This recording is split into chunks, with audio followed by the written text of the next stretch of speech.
Allohning rahmati bir sizga bo'lsin. Umringiz islomning nuriga to'lsin.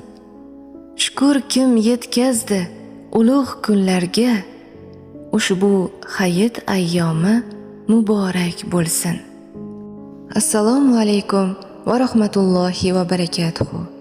Eidul Adha, Qurbon hayitingiz muborak bo'lsin.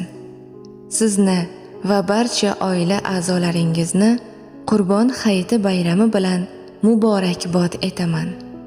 Sizga va oilangizga sog'lik, omonlik, ikki dunyoni saodatidan nasib etishini so'rayman.